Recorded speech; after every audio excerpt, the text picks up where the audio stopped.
အားလုံးပဲမင်္ဂလာပါရှင်ရွှေရောင်ကန်ကြမာကနေကြိုဆိုပါရရှင်အခုတစ်ခေါက်မှာတော့အလွန်ဖုံးကန်ကြီးမာပြီးထူးခြားတဲ့စင်နစ်ပတ်သက်သောအိမ်မက်နမိတ်များအကြောင်းကိုတင်ဆက်ပေးသွားမှာဖြစ်ပါတယ်မိတ်ဆွေတို့ကစင်နစ်ပတ်သက်တဲ့အိမ်မက်မဖူးရဆိုရင်တော့ဒီဗီဒီယိုကိုအဆုံးထိကြည့်ရှုဖို့တိုက်တွန်းပေးရစီရှင်စင်ဖြူတော်မက်ချင်းအမြင့်မြတ်ဆုံးသောနမိတ်စင်ဖြူတော်ကိုမြင်ရခြင်းသို့မဟုတ်ပိုင်ဆိုင်ရခြင်းသည်အိမ်မက်ရှင်အတွက်ဖုံးကန်ရှိန်အဝါအထွတ်ထိပ်သို့ရောက်မည့်နမိတ်ဖြစ်ပါသည်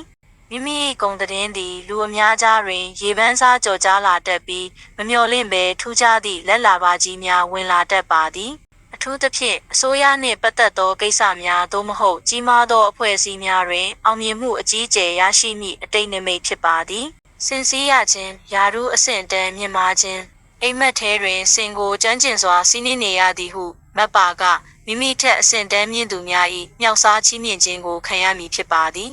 ယာရုတိုးတက်ခြင်းလူမှုပတ်ဝန်းကျင်တွင်ဩဇာအာဏာညောင်းလာခြင်းနှင့်မိမိလှုပ်ဆောင်နေသည့်လုပ်ငန်းဆောင်တာများကိုစိတ်ကြိုက်လွှမ်းမိုးချုပ်ကိုင်နိုင်မည့်အခွင့်အရေးများရရှိလာတတ်ပါသည်စင်ကကိုယ့်ကိုနှာမောင်းဖြင့်ထိခြင်းသို့မဟုတ်ရေဖြန်းခြင်းစင်ပြောင်ကြီးကမိမိကိုနှာမောင်းဖြင့်ကျဉ်းနာစွာထိတွေ့ခြင်းသို့မဟုတ်တန်ရှင်းသောရေများဖြင့်ပတ်ဖြန်းပေးခြင်းသည်ဘေးအန္တရာယ်ကင်းစင်မည့်နမိတ်ဖြစ်ပါသည်လက်ရှိရင်ဆိုင်နေရသောအခက်အခဲများစိတ်ဆင်းရဲစရာများမှလွတ်မြောက်ကကိုယ်စိတ်နှစ်ပါးကျန်းမာချမ်းသာမှုရရှိမည်ဖြစ်ပါသည်အထူးသဖြင့်မမြင်ရသောအဆောင်ရှောက်ကောင်းများ၏ကူညီမှုကိုရရှိကာအောင်မြင်မှုစီသို့ချုံးမွေ့စွာရောက်ရှိသွားမည့်သဘောရှိပါသည်အခုတင်ဆက်ပေးခဲ့တဲ့အိမ်မက်ဟော်ရန်လေးတွေကမိတ်ဆွေတို့အတွက်အကျိုးရှိမယ်လို့မျှော်လင့်ပါတယ်ရှင်မိမိတို့ရဲ့ထူးခြားတဲ့အိမ်မက်တွေအကြောင်းကိုလည်းကွန်မန့်မှာရေးသားမျှဝေပေးခဲ့လို့ရပါတယ်ရှင်နောက်ထပ်လည်းကံကြမ္မာနဲ့အတိတ်နမိတ်ဆိုင်ရာထူးခြားတာတွေကိုဆက်လက်တင်ဆက်ပေးဦးမှာမို့ရွှေရောင်ကံကြမ္မာကို follow လုပ်ထားဖို့မမေ့နဲ့ဦးနော်အားလုံးပဲ